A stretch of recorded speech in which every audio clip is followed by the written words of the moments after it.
Alright, it's the start of a new conquest, number 18. This time we are working towards Jocasta new. We'll have a series of videos out over the next several days. This one we're covering squads and feats. Now the way that I approach these is I'm going for efficiency. I want to accomplish as many of these feats as possible in a single run through the sector to preserve energy. That's why I don't go for cheesing, and we're not going to be covering any cheesing in this video. It's a waste of resources. I only do it if it is mandatory. For the most part, these global feeds are going to be super easy and they're just going to happen on their own, so you don't need to focus on them. We have one debuff in crit chance down, defeat 50 enemies with the Inquisitors, win 20 battles with Imperial Remnants, Night Sisters, and Lightside Mandalorians. These are long-term squads that most of us are going to have some access to in one fashion or another, even if we don't have that one character that unlocks the ideal version of the squad. But one thing to keep in mind, though, is not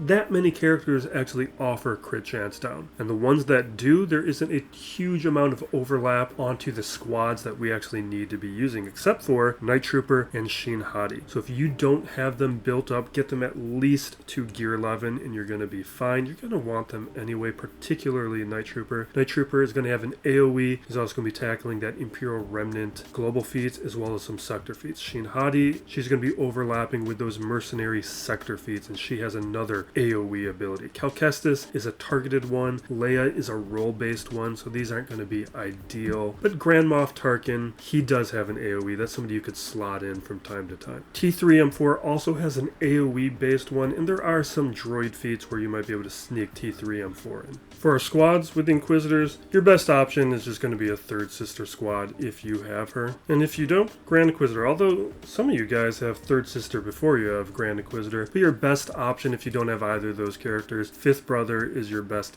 intermediary leader. Then you just like second sister, ninth sister, whatever. Now for the other feats, Imperial Remnants, you have your Emperor Zurg. I have Night Trooper slotted in here. It doesn't have to be. But with him, you're accomplishing that crit chance down as well. But the Captain Enoch squad is going to help with that as well. This is going to be your best team with Night Trooper, but if you've been slow to gear up this squad, then you can move Night Trooper into another location. Although this is another one of those squads that works pretty spectacularly at 3 stars. This is why I just push gear 11 so much. These things are not out of reach for you. You can go back to my previous Conquest videos where I was using these characters at 3 stars and gear 11 and accomplishing all the feats. With the Night Sisters, Great Mother's your best option. This is an awesome squad. I would prioritize going after it. It also is another squad that's pretty awesome at 3 stars and gear 11. Night Trooper slotted in here as an option. Doesn't have to be though. And you're going to accomplish the crit chance down pretty quickly. You don't need to slot him in that many spots. If you don't have that ready, or if your stamina is getting low, you can swap into a Mother Talzin squad. You can see here, this is one that I've maintained at lower gear. I actively don't want relics on this one. They're great. Lightside Mandalorians, your Bo-Katan. If you don't have Bo-Katan or Bodalore, you can use the old Bo or Bam as your Lightside Mando leader. And a couple other options here. Seer Junda is going to be a good way to use your Sheen Hadi and Merrick to keep them alive, well, particularly Sheen Hadi. If you have not geared them up or haven't started farming their stars, she's just going to add a ton of survivability, and they're going to overlap with a number of sector feats as well. So this is one way you can increase the amount of squads that are offering you crit chance down. With this series of conquests, it's going to be way easier to be efficient because CG has reduced the number of squads that are going to be required with those win 10 battles with X squad feat. Because in the last 2 or so, there's sometimes 2, sometimes 3 squads required to actually accomplish the sector feats. And there's just not enough nodes to actually do that in a single playthrough. In this case, with Sector 1, it's 1 squad, 10 battles with the Resistance. Then we have bonus turn 50 times, breach 50 times, and potency down 50 times. The one complication is the Resistance squad doesn't actually help you do really any of those things, except for the bonus turn. Rey and C-3PO can do that. But with a debuff like Breach, that's one of those debuffs that not a lot of characters offer, but we do have JML, and JML is going to be our best option in this sector. Because with JML, we are going to be accomplishing multiple feats. We get bonus turn with Jedi Knight Revan and Grandmaster Yoda. We get potency down on Grandmaster Yoda's basic, and if you're always calling him to assist, he's going to have plenty of times to accomplish it. And JML himself is going to be doing an AoE breach. An Exile also can grant a bonus turn if you're targeting a Jedi. So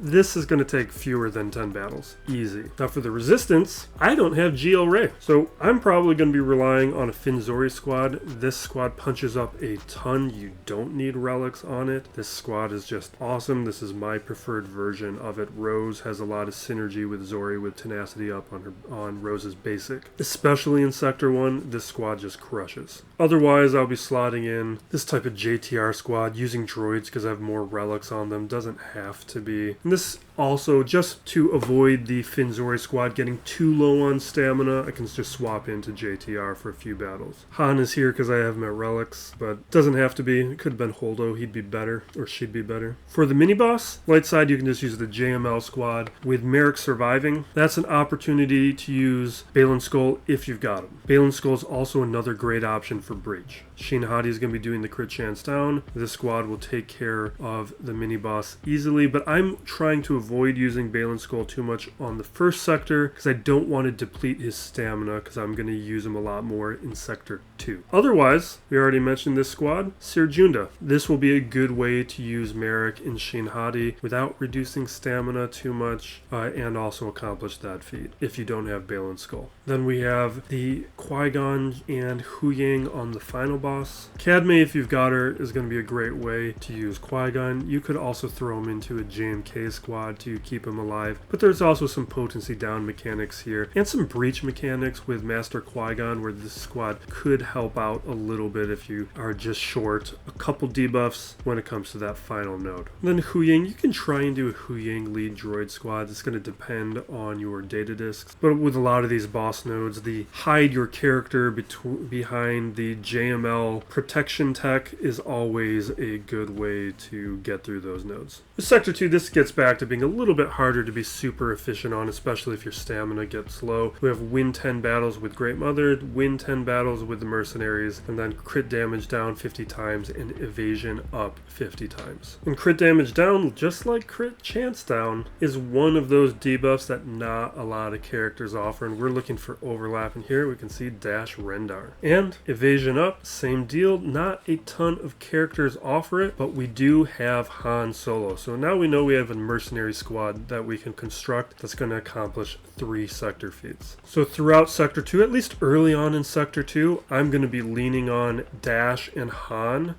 I'll get them down probably to 50% stamina, and by that time I'm probably going to have the evasion up and crit damage down feats completed, and then I can swap over to a Balin Skull. In this case I have Han here, but I don't expect to need him. We can throw in any other mercenary character and then accomplish the rest of those win 10 mercenary battle feats, and probably only need to go down to like 50 stamina, although this team could probably get down to like 30-20% and still be fine. So here, Great Mother isn't going to help contribute towards any of these sector feats, but we are going to be able to use her to make a little bit of progress with Night Trooper on the global crit chance down, so there's a little bit of overlap there. But we'll be leaning on Great Mother. I'd probably use her in the beginning of the day and maybe at the end of the day to spread the stamina out, and then otherwise we're really just leaning on Dash for the majority of the sector feats with Balin to spell some of the stamina issues. For our boss feats, the mini-boss win without using Jedi, Sith, Unaligned Force users, and win with only Darkside characters. That one actually overlaps nicely. That's just your Great Mother squad. Just make sure not to have Asajj Ventress in the squad because she's an Unaligned Force user, but otherwise this is going to accomplish all of those mini-boss requirements. For the final boss feats, this will take 2 attempts. We have Padawan Sabine Wren in the squad and win with a full squad of Galactic Republic Jedi. Your Galactic Republic Jedi, that's just your JMK squad, and Padawan Sabine, that's your hide your Padawan.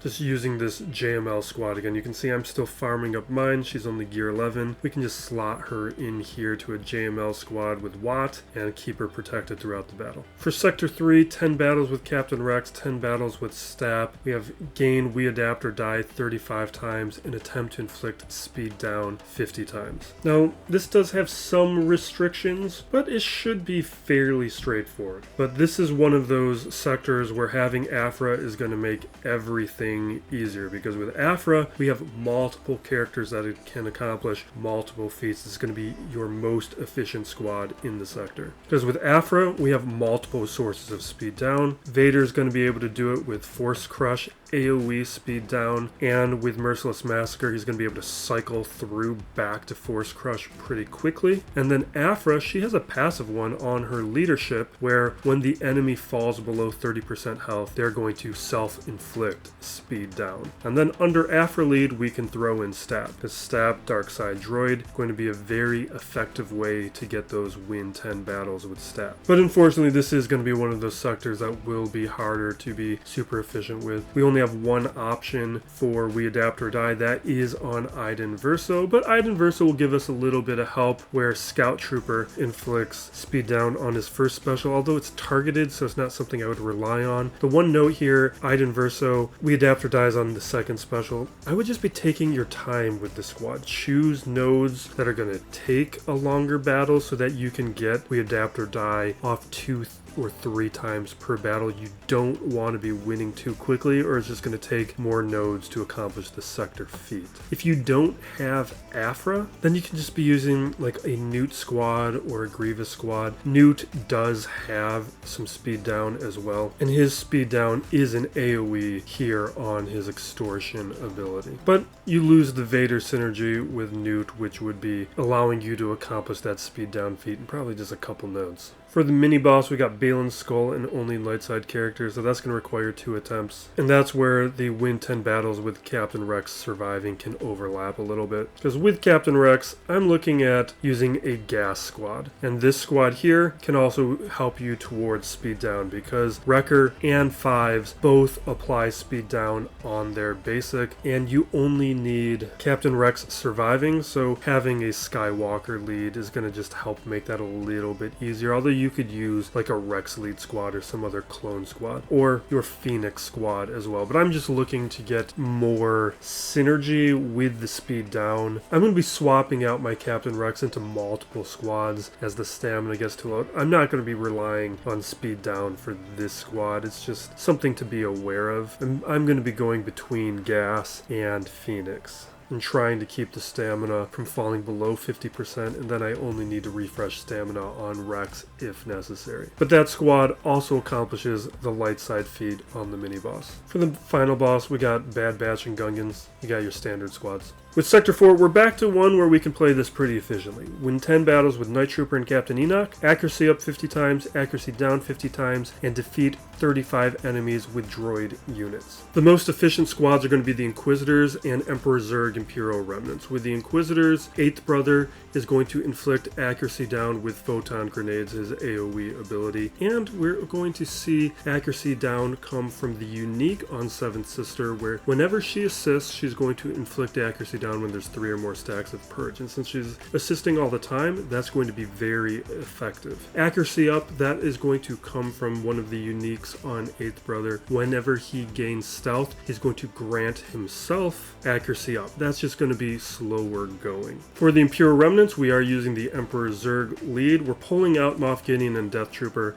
and we are putting in Dark Trooper for the droid defeats, and we're putting in Captain Enoch for the win 10 battles with Enoch and Night Trooper. We're using Zurg lead and not Enoch because Enoch shuts down having Zurg on the squad, and we want Zurg for the accuracy up. He has an AoE accuracy up for the allies. That's going to be one of the most effective ways of gaining that buff. We have Scout Trooper here for his basic ability, which inflicts accuracy down. A little bit slower, but it's going to get it done, and then the rest of the squad set in place. As stamina gets lower, we can change the squad out to an Enoch lead, and you can add in Judge Death, and that's just because this squad functions pretty well at low stamina because of the mechanics of decay and those requiring 10 stacks to be eliminated. That's not going to apply so much to Dark Trooper because he doesn't have the same stacks, but it's going to take some time to get those droid kills. But I'm not looking at this squad to be my main squad to accomplish the droid defeats. That it just takes a little bit longer. In this case, I'm going to go back to Afra from Sector 3 because she's going to be super fast